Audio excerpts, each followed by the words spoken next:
Olha, hoje, doutor Marcos Bernardini está com a gente. Vamos falar sobre pensão alimentícia. Seja muito bem-vindo. Como vai? Muito bem, você? Tudo bem?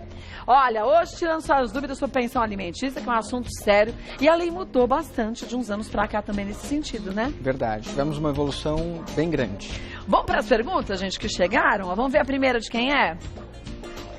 Carmen, fui casada por muitos anos e bancava praticamente todas as despesas. Porém, no começo desse ano, nos separamos.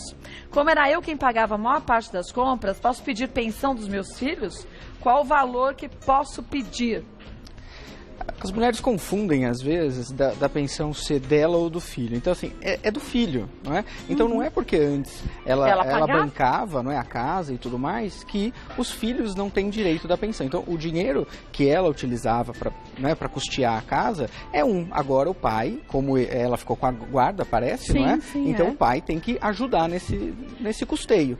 E aí, o valor vai depender muito da possibilidade daquele que tem que pagar. Então, não tem uma regrinha. Porque antigamente era 30% do salário do Exatamente, homem, hoje não tem mais nada a ver, né? Então, pode chegar ao máximo de 33%, mas também não está na lei. É que nós entendemos que se eu onerar mais que 33% do salário líquido de alguém, eu vou comprometer a subsistência dele. Então, isso o direito não pode permitir. O juiz não pode, então, obrigar a pessoa a pagar 50%, 60% do seu salário, porque daí ele não vai conseguir subsistir, não é? Então, nós entendemos que de 30% a 33% seria o máximo, mas não está na lei. Então, no caso concreto, o juiz pode avaliar, ele pode dar um valor menor, um percentual menor ou um percentual maior, dependendo do caso. Agora, é verdade que perante a lei hoje, com as mudanças todas, a obrigação do custeio dos filhos é 50% do homem e 50% dessa obrigação da mulher? Na verdade, sempre foi, não é? Então, não é porque a mulher ou quem fica com a guarda, não não teria que ajudar. Não é verdade. Então, quem está com a guarda tem as diretrizes, tem a gestão do dinheiro, da educação, do desenvolvimento, e é essa pessoa que vai pagar, não é? Então, é ela que tem a guarda, ela vai pagar a escola, ela vai fazer o mercado, mas ela não paga tem que bancar os filhos 50%, quer dizer? Ela tem que contribuir. Então, assim, não é porque ela cuida que ela não tem que dar nada em dinheiro. Fala assim, eu tô cuidando, então não vou dar nada. Não tem isso, não tem isso. Agora, o valor é que é difícil, porque de repente, que nem no caso da Carmen, não é? Ela parece tinha uma condição melhor. Então, como ela tem uma condição melhor, ela paga mais. Se o marido tem uma condição pior, menor, paga, né? Exatamente, acaba pagando menos. Então, cada um vai pagar na sua possibilidade. Então, de acordo com aquilo que cada um recebe. Vamos ver mais um? Próximo, Antônia. Estou sendo pressionada pela família do meu ex-marido a perdoar a dívida que ele tem referente às pensões. Ele, inclusive, já foi preso por isso. Existe algo que eu possa fazer para me proteger dos assédios dos parentes dele? Olha, isso é muito comum, né?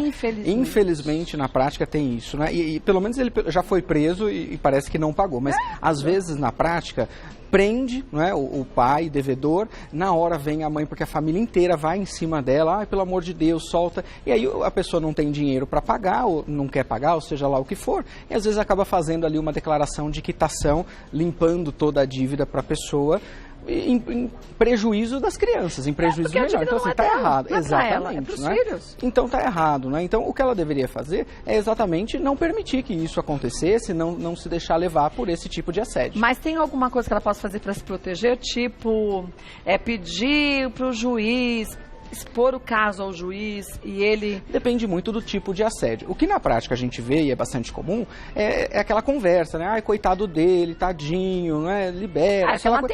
Isso não tem problema, não é? Agora, se for alguma coisa mais, né, sei lá, mais agressiva, aí pode pedir pro juiz tomar uma atitude. E o juiz toma, né? Toma, com certeza. Agora, né, gente, pelo amor de Deus, como o parente dele não vê que ele tá errado? Exatamente. Não é com a ex-mulher, é com os filhos. As pessoas misturam as coisas, quando você vai separa preso, homem e aí mulher. é coitadinho. É sempre assim. E por que se não pode pagar, não fez a revisão de pensão antes? Exatamente. Não é verdade? Algumas vezes a pessoa não tem condição de pagar, mas outras vezes ela, né, realmente tinha condição, poderia ter pago e acabou ali enrolando e não dando prioridade aos filhos. Para punir muitas vezes a ex-mulher, né? Exatamente. Vamos ver mais uma. Marcos, sou casado e minha companheira tem um filho de outro casamento que vive com a gente. Atualmente, a pensão que ela recebe não custeia as despesas da criança e parte desses custos agora sou eu quem pago. O pai da criança quer pedir a revisão da pensão, pois alega que eu posso arcar com todas as despesas. Ele pode fazer isso? Veja, ele até pode fazer, porque todo mundo tem direito a propor uma ação. Agora se o juiz aceitar. Exatamente. Não é? Então, ele não tem obrigação nenhuma, o filho não é dele, ele não tem obrigação legal de bancar, de custear mesmo o filho pagar, de jeito nenhum. Se ele faz isso, é por carinho, é por amor, que eventualmente ele tem, não é? Pelo enteado, mas ele não tem obrigação nenhuma. Então, esse fundamento numa ação revisional não é verdade. Pelo contrário, não é? Já que o dinheiro que ele paga não está custeando as despesas, a mãe teria direito, então, de propor uma ação para tentar aumentar o valor para cobrir as despesas. Ou pedir uma ação de alimentos para os avós. Não é? Então, se eventualmente o pai não tem condição efetivamente, mas o dinheiro da pensão não custeia efetivamente as despesas, os avós podem ser responsabilizados para, então, complementar o valor da pensão. E o juiz normalmente age dessa forma, Sim, né? ele vai dar. Vamos ver mais uma. Letícia, tem a guarda dos meus filhos. O juiz decretou o valor da pensão, mas meu ex-marido não está em dia com a pensão estabelecida. O que devo fazer? Ele pode ser preso? E se for, ainda tem que pagar o que deve? Tem que procurar um advogado, e aí o advogado vai, então, entrar com uma medida pedindo para o juiz, então, que ele seja intimado e que ele pague esse valor sob pena de prisão, não é? E hoje a lei é mais rígida, não é? Permitindo que, se não pagar e não tiver uma justificativa plausível, e na maioria das vezes não acaba conseguindo mesmo, não é? A pessoa pode ficar até 3 meses presa em regime fechado. Agora, a única coisa que eu não acho muito justo é que você não pode pegar a pessoa que deve pensão alimentícia e jogar no meio dos bandidos, né? Na prática, não é assim que acontece? Não. É comum ficar separado. Senão não não faz o menor comum sentido, ficar né? separado. Quando prende, até às vezes na delegacia, alguns casos eu já atendi, eles nem deixam junto com os outros, fica numa salinha separada. Às vezes até na sala do delegado, porque sabe que a pessoa não é um bandido. Não é bandido. Ali devendo pensão, vai ser preso para coagir a pessoa a pagar, mas não é bandido, não tem que ficar junto com os outros. Agora, uma coisa que a gente sabe também que acaba acontecendo, os filhos, quando sabem que o pai pode ser preso, até o próprio pai, ou a família do pai, ou a família da mãe, enfim, a família de uma forma geral, fala para a criança tenta pressionar a mãe a não deixar que o pai seja preso. É verdade. Porque e aí é tão triste, né? É o pai, né? É o pai, então, ainda que esteja devendo, ninguém quer ver o pai ou a mãe numa situação dessa, não é? Porque, ainda que não fique junto com os outros, é uma situação bastante difícil, né? Imagina o pai sendo levado para a delegacia, conduzido à força, às vezes, para a delegacia, vai ficar preso, ou seja, é bastante difícil. Por isso que a gente não tem que misturar as coisas, tem coisa que a criança não tem que ficar sabendo. É a melhor coisa. Os enroscos, né? Os problemas melhor têm que ser evitados. Vamos ver mais uma. Adriana, me separei antes do meu filho completar 18 anos. Hoje, ela é maior de idade e começou a cursar faculdade. Porém, o valor que o pai paga de pensão não cobre os gastos dos estudos.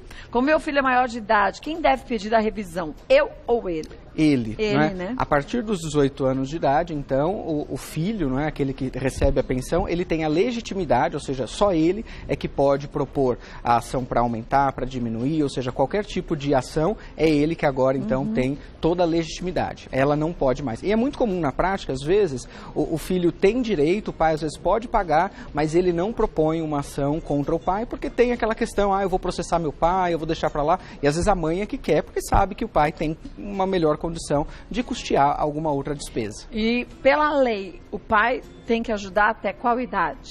Não tem idade. Né? Até não acabar tem de idade. cursar a faculdade?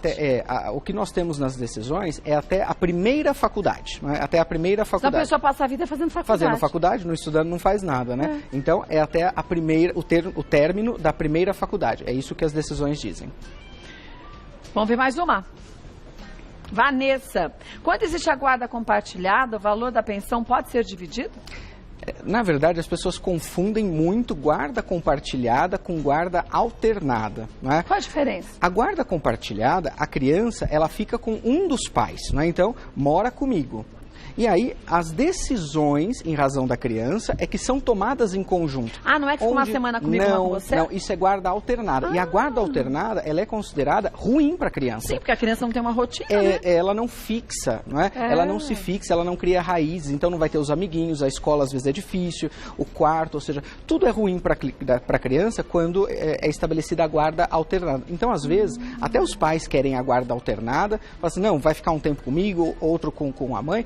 o juiz não permite, ou o próprio promotor, ele não permite porque é ruim, é prejudicial. Tem vários estudos dizendo isso. E a guarda compartilhada, não é? A criança fica com um dos pais. Agora, as decisões sempre devem ser tomadas em conjunto. Então, aonde vai estudar, o que vai estudar, se vai em médico, em que médico vai, se pode viajar, se não pode viajar. E isso é bom, né? E isso é bom. Isso é bom que os dois participam da vida da criança, exatamente. Né? Então, um dos pais, como antes acontecia na guarda unilateral, ele não só paga, não é? Então, é muito comum, às vezes, o pai, na guarda unilateral, ele paga, ele dá a pensão. E a mãe faz o que quer. E ele não tem contato nenhum. Na guarda compartilhada, isso não é possível, não é? As decisões sempre são em conjunto, não é? Então, se o valor da pensão é dividido, na verdade, já é dividido, independente da guarda, não é? Mas, nesse caso, não é dividido por conta de ser compartilhada a guarda, mas por conta de que tanto um quanto o outro têm a obrigação de ajudar no custeio do filho. Legal. Vamos ver mais uma. Emanuel, descobri que minha ex-mulher está usando o dinheiro da pensão para gastos pessoais dela e do novo marido. Posso exigir a prestação de contas? Ela pode perder a guarda por esse comportamento? Pode sim. Pode, né? Então, mesmo. você pode exigir a prestação de contas e a mãe, ou seja, aquele que recebe e vai gerenciar o dinheiro da pensão alimentícia, tem que dar conta de todos os gastos, não é? E se eventualmente se apurar uma... Né? Exatamente. E aí, se de repente se apurar uma diferença, ela tem que reparar, tem que pegar e devolver esse dinheiro para o filho, não é? Então, não vai devolver para o pai, mas devolve para o filho para que esse dinheiro seja usado em benefício do menor e não para quem recebe, não é? Agora, isso não muda a guarda, não é? Para se alterar a guarda ou para se fixar a guarda, o critério que o juiz vai adotar é qual dos pais tem melhor condição de criar. Então, não é questão financeira, não é isso que importa. E antigamente era difícil contato. o pai, na verdade, conseguir a guarda dos filhos, não a mãe. Sim, é verdade. Se dava para a mãe de qualquer forma. E hoje é mais equilibrado, é mais justo, eu acho. É verdade. Nesse Então, sentido. vai ser verificado no caso concreto qual dos pais teria melhor condição de cuidar, não é? De dar carinho, dar amor, acompanhar na escola, no desenvolvimento diário. Eu digo, gente, mais justo, porque existem ótimos pais, ótimas mães e péssimos pais e péssimas mães. Exato. Temos o exemplo do Ronivon. Não é verdade? Pois é. Ele que criou os filhos. E criou muito bem, um excelente Tanto que pai. ele teve o programa Mãe de Gravata. Exatamente. Que ele foi um pai e uma mãe para os filhos. Exatamente. Mas, exemplar. exemplar. Excelente. Tem mães que são fantásticas, mas tem mães que, na verdade... Por isso que é o caso concreto que vai dizer se vai verdade. ficar com o pai ou vai ficar com a mãe. Sempre o juiz pensa no bem-estar das crianças, Sempre. E é isso que importa, não é? Às vezes os pais, eles ficam naquela discussão, porque às vezes, muitas das vezes acabou de separar, então tá ali naquela briga, às vezes por conta de outras coisas. Às vezes patrimônio, às vezes intriga pessoal, traição, seja lá o que for, e acaba colocando o interesse da criança no meio daquela discussão, usando a criança, e a criança é a que sai realmente prejudicada nisso. A criança fica como barganha, né? Exatamente. Fica ali como moeda de troca. É muito triste. Vamos ver a última pergunta, gente. Ó, da Samara. Meu ex-marido me impede de ver meu filho alegando que a pensão não está em dia. Ele pode fazer isso? Olha lá. Isso é extremamente comum e é proibido. Uma coisa não tem nada que ver com a outra. E pelo visto o pai tem a guarda, né? Exatamente. E hoje, inclusive, isso pode ser punido como alienação parental. Então, a pessoa que impede o outro, não é? De verificar, de acompanhar, de ter o contato ali, o desenvolvimento pessoal, ele pode ser punido a ponto de, em determinado momento, se ficar muito rotineiro aquilo, o juiz pode tirar a guarda desse genitor que não permite que o outro veja. Agora, a alienação parental não é só isso, não, né? Não, é falar mal, é ficar ali o dia inteiro buzinando na orelha da criança, falando mal do outro pai. E a criança, às vezes, acaba sendo influenciada por isso, o que é muito prejudicial para a criança. E, às vezes, não fala mal diretamente do outro. Se faz de vítima. Exatamente, chora. Olha, eu já vi casos que a mãe chora. Ah, é porque seu pai, seu pai não está pagando pensão abandonou alimentícia. A gente. Né? Exatamente, olha, eu não consigo, eu queria tanto dar uma viagem para você, queria comprar não sei o quê, mas o papai não paga a pensão alimentícia. Isso é horrível, é muito prejudicial. Ainda que tenha problema na pensão alimentícia, resolva no processo. Né? Agora, eu sempre instigo os casais a darem assistência e permitirem que ambos tenham o contato e desenvolvimento com o filho. Isso é importante para o filho. Quem ganha é a criança. Exatamente. Muitas das vezes o casal não percebe isso. E lá na frente a criança vai sentir, infelizmente. E aí a criança sente, depois passa uma dificuldade para a vida inteira. Às vezes situações emocionais mal resolvidas. Exatamente. Né? Às vezes traumatiza, cria uma série de problemas psicológicos por conta desse tipo de atitude que sofreu quando da infância. Olha, deixa eu aproveitar, gente, lembrar do seguinte. Melhor coisa é a gente tentar fazer tudo da forma mais leve possível, mas nem sempre isso acontece, porque não depende só da gente, depende dos dois lados. Então, constitua um advogado, é a melhor coisa que se faz, porque assim o advogado vai ver quais são os seus direitos. Às vezes naquela ânsia, naquela vontade de acabar logo com isso, você já assina tudo, não faz isso. Porque depois você pode se arrepender, uma vez que assinou, já não volta mais atrás, né, doutor Marcos? Consulta o advogado, faça com calma, veja o interesse da criança, veja se aquilo realmente está adequado aos seus interesses. Né? É a melhor coisa. Também terceiro. Olha, vou passar para vocês o site, para você entrar em contato, caso você queira, com o Dr. Marcos Bernardini, que é o www.marcosbernardini.com.br. Lá você tem tudo sobre o trabalho deles, umas matérias legais também, para você saber quais são os seus direitos, mas quais são os seus deveres também. Obrigada mais uma vez. Sempre bom ter...